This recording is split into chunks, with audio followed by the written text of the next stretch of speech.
Assalamualaikum warahmatullahi wabarakatuh. Halo guys, Mas Bro dan sahabat semua.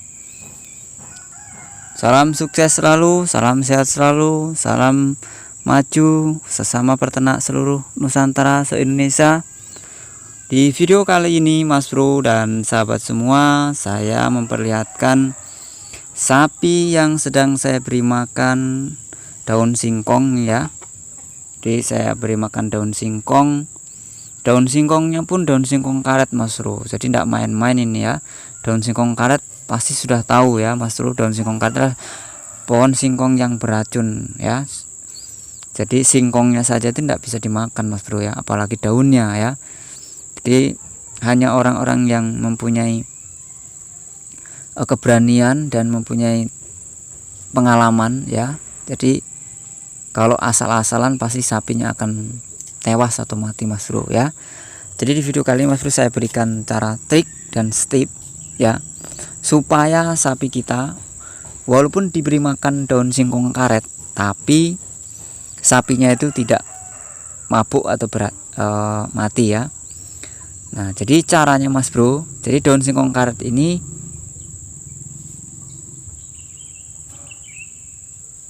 sapinya kuncinya ya. Jadi itulah manfaatnya ketika kita memberi sapi kita minum dengan air garam ya setiap hari. Ketika sapi kita diliarkan dia itu udah membawa ketahanan tubuh. Sebenarnya bukan hanya daun singkong karet, ketika dia diliarkan makan pohon-pohon atau rumput-rumput yang beracun, jadi garam inilah yang menetralisir supaya tidak keracunan. Nah terkadang orang itu kan tidak tahu manfaat garam, masa sapi kok dikasih garam. Nah padahal garam itu adalah selain meningkatkan nafsu makan, selain menetralkan isil racun, manfaat garam ini banyak sekali Mas Bro ya. Sudah banyak di video sebelumnya saya jelaskan, tapi di video kali ini saya memperlihatkan bahwa saya sedang memberi makan sapi saya dengan rumput gelagah, rumput padi-padian. Tapi di video ini nanti setelah ini ya, nanti kan lanjut ini. Jadi ini masih daun singkong karet. Jadi sapi ini bebas memilih Mas Bro ya, mau milih daun singkong karet, mau rumput padi-padian, kemudian gelaga. Nanti kita lihat. Yang penting Mas Bro simak terus, jangan di skip videonya biar tahu perkembangan video ini sampai selesai. Dan Mas Bro bisa mengambil manfaat, hikmah, dan jadi pengalaman bahwa video ini saya jelaskan tentang daun singkong karet yang sebenarnya itu kalau kita bisa tahu ya bahwa daun singkong karet itu bisa diberi makan sapi dan kambing. Nah tapi ada trik dan caranya Mas Bro ya. Jadi jangan full diberi contohnya daun singkong sampai dalam 24 jam itu kasih daun singkong semua sebanyak-banyaknya sampai tumpuan. Nah itu kalau sapinya tidak pernah minum air garam pasti langsung mabuk, atau kalau terlambat perutnya akan kembung dan bisa lambat mengobati, bisa mati. Tapi sapi saya sudah ibaratnya sudah ada pencegahannya, ibaratnya sudah punya ketahanan, yaitu dengan diminum air garam. Jadi diberi sebanyak apapun Mas Bro aman ya. Itu kuncinya, kita memberi sapi itu dengan minum air garam. Jadi sewaktu-waktu dia makan atau minum yang kira-kiranya beracun, nah jadi garam itulah yang menetralisir kadar racun dalam makanan yang sapi makan. Nah nih perhatikan Mas Bro, ini adalah rumput padi-padian yang dimakan sapi putih ini. Nah jadi sapi saya ini bebas memilih, 11 ekor ini memilih makan apa saja, karena ini saya sediakan daun singkong, karena panen daun singkong, kemudian rumput padi-padian ini, kemudian rumput gelagah yang hari itu saya ngarit menggunakan mobil Strada yang keluarga yang di daerah perkebunan sawit yang dekat dengan perusahaan, tapi dia jauh masuk ke dalam. Jadi dia menyuruh anak buahnya nyemprot, kemudian mengajak saya untuk mengarit di kebunnya. Nah saya juga pertama agak was-was sih, pasti jangan-jangan sapi sudah di sana, tapi dia meyakinkan nggak ada sapi sampai sana. Ya memang karena perkebunan kan ribuan hektar itu milik perusahaan PT BIS, jadi dia di seberang sana, jadi memang sapi belum nyampe sana karena saking banyaknya rumput di pohon sawit sana. Jadi belum nyampe sampai ke kebun yang keluarga saya ini. Ya pertama sih sanksi sih, kan di mana ada kebun sawit pasti situ ada sapi. Nah ternyata kalau di kebun keluarga saya ini belum ada, tapi mungkin suatu saat nanti lama-lama pasti sampai sana. Tapi untuk saat ini tidak sampai sana sapinya, jadi saya bisa mengarit, mengambil rumput-rumput sana. Makanya sana ada rumput padi-padian mungkin yang saya sering ngarit di Longkali. Nah ini rumputnya Mas Bro. Ada juga rumput paitan ya.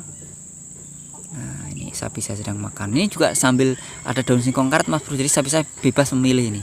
Nah jadi sapi 11 ekor itu cukup diberi makan 2 sampai 3 ikat. Nah tapi ikatannya Mas Bro lihat sendiri. Jadi satu ikat itu bisa jadi sampai 6 tempat ya, saking banyaknya. Nah ini sapi yang tadi makan daun singkong karet sekarang sudah memilih rumput ya. Jadi nanti ketika saya kembali lagi sini besok sore memberi makan, itu tidak ada yang tersisa Mas Bro. Jadi semuanya habis ludes, nggak ada tersisa. Batang-batangnya pun habis. Ya, itulah kemudahan kita memelihara sapi jenis sapi Bali ya. Atau sapi Bali sudah diblaster dengan sapi PO, sapi Limousin, sapi yang lain tidak masalah Mas Bro. Nah ini yang rumput saya bilang tadi, rumput gelagah, yang rumputnya seperti rumput gajah. Jadi kalau pemula pasti tidak bisa membedakan rumput gajah dan rumput gelagah. Jadi kalau rumput gelagah itu tumbuh sendiri Mas Bro, nggak ada yang nanam. Jadi kalau kita ngarit dimanapun, kalau itu rumput gelagah diambil nggak apa-apa Mas Bro. Tapi jangan salah, nanti kalau rumput gajahan ya jangan diambil, karena biasanya rumput gajah itu sudah dikembangbiakkan dan ditanam oleh orang untuk sapi. Jadi jangan diambil kalau ada gajahan ya. Karena gajahan itu sudah bukan tanaman liar lagi, sudah tanaman yang sudah dikembangbiakkan, ditanam untuk peternakan. Tapi kalau gelagah yang saya lihatkan ini itu tidak apa-apa. Ya. Sama Mas Bro, jadi dia sekali tanam itu nanti dia akan beranak, samping-sampingnya itu tunasnya makin banyak, itu sama. Dan kadar gizinya juga sama. Jadi tapi jarang orang menanam gelagah ya. Rata-rata menanam gajahan. Ada lagi kalau di sini nggak ada Mas Bro yang rumput namanya rumput pakcong, nah, rumput pakcong atau rumput odot. Ini sini saya belum pernah menemukan Mas Bro bentuknya seperti apa. Saya sudah tahu kalau di YouTube orang nanam, tapi kalau di sini saya belum pernah lihat rumput odot itu seperti apa, belum lihat saya Mas Bro. Nah ini Mas Bro saya tunjukkan yang waktu itu di sini, yaitu ada potongan gelagah ya. Saya taruh di sini, yang saya tunjukkan ini batang gelagah yang dipotong itu sudah habis bersih Mas Bro. Nih. Jadi saya tunjukkan nih, lihat tidak ada sisa sama sekali tadi itu ya. Nah jadi ini, nah lihat tidak ada sama sekali, rumput pun sudah tidak ada Mas Bro, tinggal sisa-sisa sedikit aja. Bahkan bisa dibilang bersih, habis nggak ada sisa. Itu ya Mas Bro ya. Nah, jadi salah satu kemudahan kita melihara sapi jenis Bali yang diblaster dengan sapi PO atau boleh, tapi sapi saya ini juga ada yang diblaster, ada yang asli. Nah tuh lihat, ini daun singkong Mas Bro, ini campuran ya. Ini habis tidak sisa Mas Bro, nanti ketika sore saya kesini tidak ada sisa. Oke Mas Bro dan sahabat semua, mungkin sampai di sini dulu ocehan saya. Semoga informasi ini bermanfaat, semoga Mas Bro juga bisa mengambil manfaatnya informasi saya ini dan bisa menjadikan wawasan juga pengetahuan Mas Bro untuk berternak sapi Bali. Nah ini lihat semangatnya makan rumput gelagah nih Mas Bro. Oke, sampai di sini dulu saya akhiri. Wassalamualaikum warahmatullahi wabarakatuh. Salam sehat selalu, salam sukses selalu, salam peternak Indonesia se-Nusantara. Semoga makin jaya, makin maju. Semoga juga Mas Bro dan sahabat semua juga channelnya, kontennya berkembang, peternakan sapinya makin maju juga, dan semua yang melihat ini juga bisa terhibur dan bisa mengambil manfaat dari informasi yang saya sampaikan. Akhir kata saya ucapkan wassalamualaikum warahmatullahi wabarakatuh. Sampai ketemu di video selanjutnya. Terima kasih. Let's go, sampai jumpa.